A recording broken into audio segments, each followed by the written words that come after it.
15ஆம் தேதி என்பது ஒவ்வொரு குடும்ப தலைவியும் ஆவலோடு எதிர்பார்க்கிற நாளாக அமைஞ்சிருக்கு. இவ்வளவு சிறப்பு வாய்ந்த இந்த திட்டத்தை மற்ற மாநிலங்களும் பின்பற்றி வராங்க.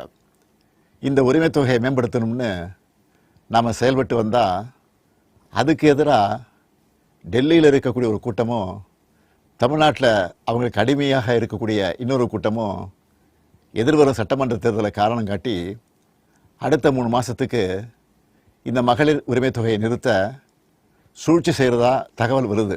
அதன்படி இந்த பிப்ரவரி மாதம் மட்டும் இல்லாமல் அடுத்த 2 மாதம், அதாவது மார்ச் ஏப்ரலுக்கான உரிமை தொகை தவணைகளை சேர்த்து 3000 ரூபாயும் கூடுதலாக கோடைக்கால செலவுகளை கருத்தில் கொண்டு மேலும் 2000 ரூபாய் சிறப்பு தொகையும் சேர்த்து இந்த பிப்ரவரி மாதம் 5000 ரூபாயை சிறப்பு மகளிர் உரிமை தொகையாக 1,31,00,000 பெண்களுக்கு வழங்க உத்தரவிட்டிருக்கிறேன்.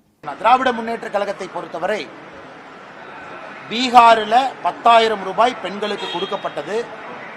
தேர்தல் ஆணையம் எங்கேயும் அது தவறுன்னு சொல்லல. ஏன்னா அது ஒரு ஸ்கீமா கவர்மெண்ட் அறிவிச்சு கொண்டு வந்தாங்க.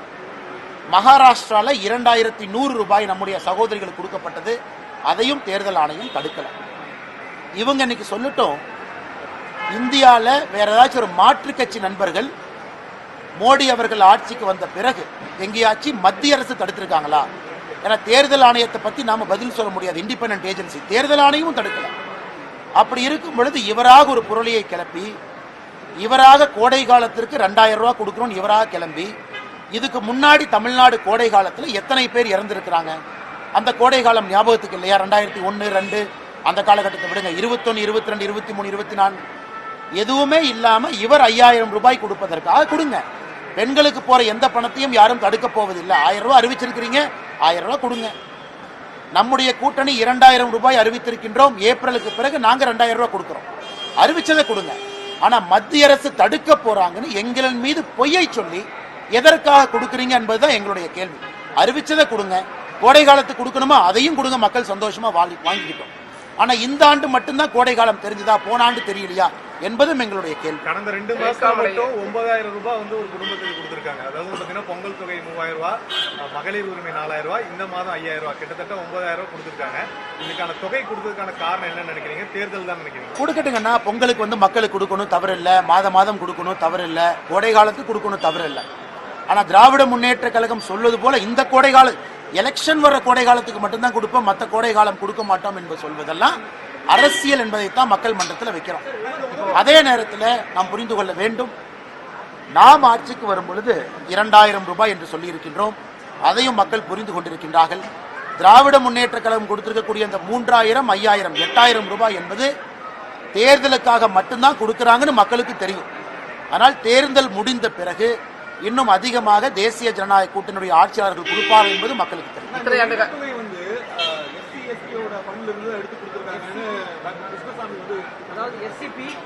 ஆனா தமிழகத்தில் உரிமை தொகை வாங்கக்கூடிய நம்முடைய சகோதரிகள் தாய்மார்கள் 32 விழுக்காடு பட்டியல் சமுதாயத்தை சார்ந்த நம்முடைய அன்பு சகோதரிகள் தாய்மார்கள் 32%.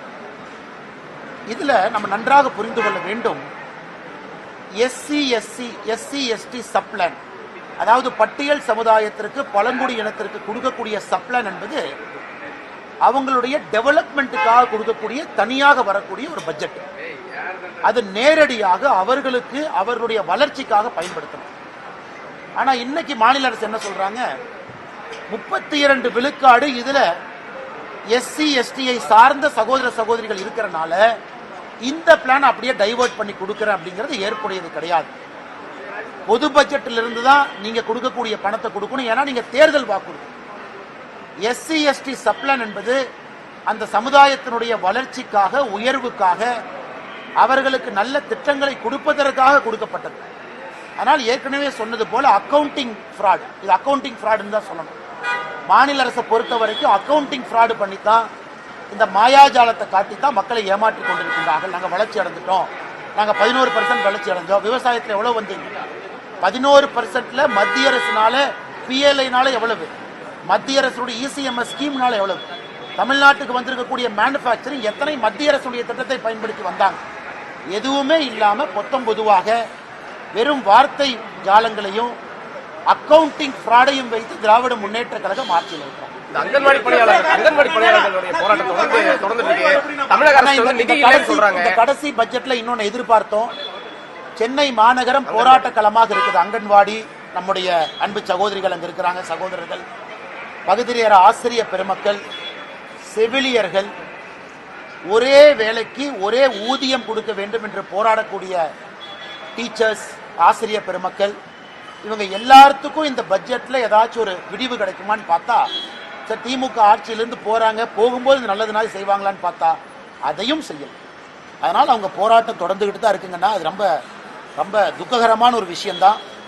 அவங்க ஏப்ரல் வரைக்கும் பொறுத்துக்கணும். ஏன்னா இன்னி அவர்கள் புரிந்து கொள்ள வேண்டும், பட்ஜெட்ல அவங்களுக்கு இல்லைன்னா இன்னி அவர்கள் திமுகவை எதிர்த்து போராடுவது வேஸ்ட்.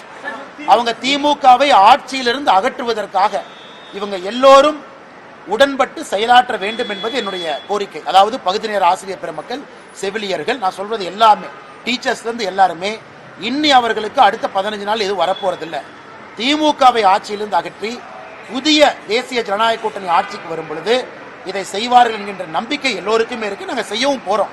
அதனால் அவர்கள் திமுகவை ஆட்சியிலிருந்து அகற்றுவதற்காக அடுத்த 1 மாத காலம் வேலை செய்ய வேண்டுமோ தவிர, சுட்டரிக்கின்ற வெயில்ல சென்னையில் வந்து உட்கார்ந்து போராடுவது அவர்களுக்கு எந்த லாபமும் கொடுக்க போவதில்லை.